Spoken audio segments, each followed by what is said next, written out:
Hallelujah, hallelujah. I'm bringing good news unto your house. My name is Apostle Stephen Sunday. If you have the Bible, let's go direct unto the Word of God in the book of Romans, chapter 1, verse 16. It says this way, that for I am not ashamed of the gospel of Christ.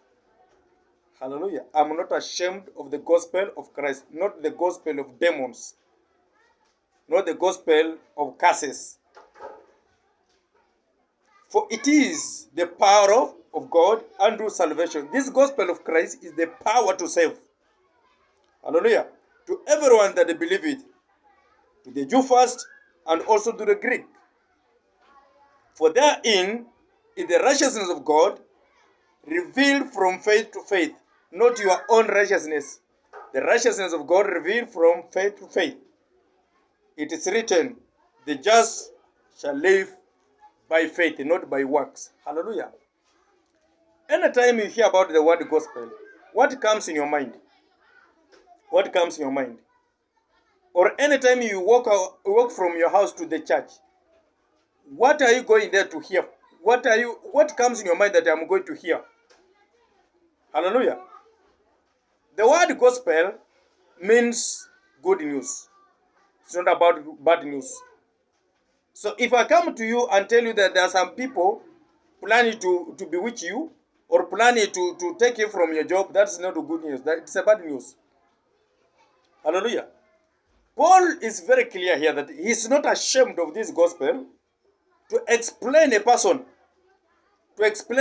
Christ, not to explain demons, curses, hell, coverings, witchcraft, types of spirits, but explain a person. Because when you explain that person, in that person, God's righteousness is revealed from that person. Hallelujah. As you understand very well, when one is in Christ, he is a new creation. All things are passed away. All things have become new. And God was in Christ reconciling the world to himself, not imputing any sin to humanity. So the meeting place between God and man is in Christ. So the gospel of Christ is the only gospel that you can understand who God is. And it is telling you that God is not imputing any sin on you. He judged every sin on Christ Jesus on the cross. He cannot judge you again. He knew very well that while you are still a sinner, you are unable to come from that situation. That's why he sent his only son to die for you. Hallelujah. So anytime, these days, I wonder with today's church, if you come in the church and remove the word hell, remove the word demons, you remove about the word altars, remove the word coverings, remove the word different types of witches, and tell the preacher to preach the gospel. He will not preach anything. Because to them the gospel is about explaining different types of demons, different types of curses, different types of coverings, different types of witches, different types of enemies, and live the Christ. Hallelujah.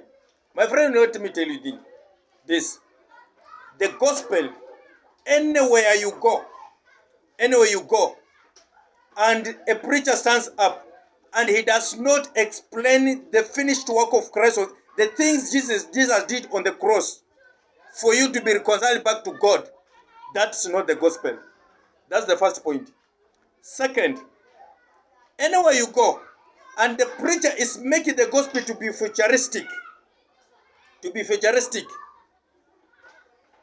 you will be come and be delivered, come and be sanctified, you will be blessed.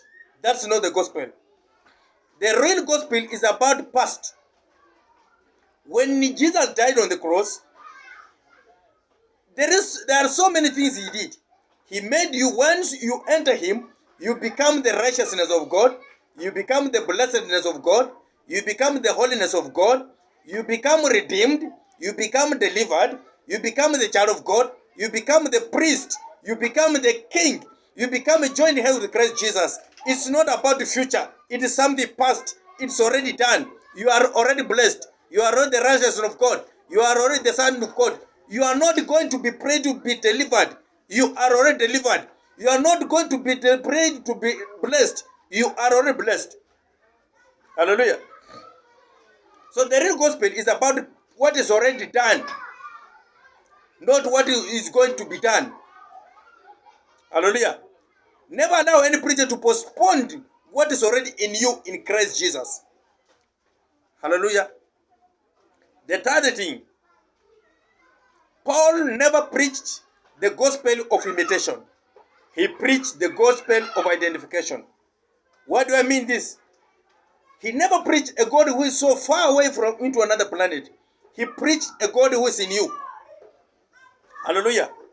A God who is in you. He never preached a God who is far away from you. Because he said, Christ in you is the hope of glory. Christ in you is the power of God. Christ in you is the wisdom of God. Christ in you, in you, in you, not far away. Some people are waiting for Christ to come. But they have forgotten that Christ is in them. You are one spirit with Christ, one mind with Christ, the body of his bone, the bone of his bone, the spirit of his spirit. Everything that he is, you are. That's why the Bible says, as he is in heaven, so you are in this world. You are the temple of God. Christianity, salvation is the amalgamation between divinity and humanity. It's the marriage between divinity and humanity. That's why Christ came and abode in you forever. Where he is where he will be forever. So you get used to it. That you have Christ in you, the hope of glory, the Son of God, God in you. You house deity. You carry the deity, the entire Godhead. Hallelujah. You carry God himself. So there's no way God will come to stay. He will stay where he is where he will be forever. Hallelujah. So the gospel, the real gospel is the gospel of identification, not the gospel of imitation. When I tell you to imitate something like a dog, you will bark like wah, wah, wah. But the real thing, you are not a dog. But once you preach the gospel of identification, people will be transformed, because as they behold Christ, they become to be transformed to be like Christ. Hallelujah. They become to be transformed like Christ. So they become like Christ. As you preach the gospel of identification. It took Paul 1 full year to preach the gospel. That was the first time the Gentiles, the other people called the believers to be Christians. They saw now the people were being transformed, and the people, their behavior, their speech, their talking started changing. That's why they were called Christians. The believers are not the one who call themselves Christians. It is about the outside people who call them to be Christians, because they saw that they have started changing. And until Paul came, no one was changing. No one was changing. Even Peter himself was killing people. He killed Ananias. Hallelujah. So know this. The only gospel that can transform people is the gospel of identification, not the gospel of imitation. Second, the only gospel that can transform people is the gospel that is already past, that is already done on the cross, not the futuristic gospel. Third, the only gospel that can transform people is the finished work of Christ on the cross, not what the demon is trying to do, not what the witch is trying to do, not different types of curses, different types of demons. For your information, whatever you preach on the altar, you are inhaling that spirit to people. And if you preach demons, when you pray to them, demons will manifest unto them. But when you preach Christ, they will be settled in Christ. They will be like Christ. They will be transformed like Christ. They will speak and have authority like Christ. And they will find no any demon in that person. The Lord bless you.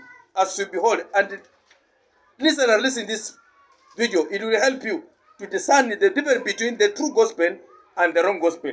The gospel that Paul preached is totally different from the gospel that today's preachers are preaching. Be careful. Be careful. Jesus said, be careful what you hear. Be careful. I came also to tell you, be careful on what you hear. Shalom.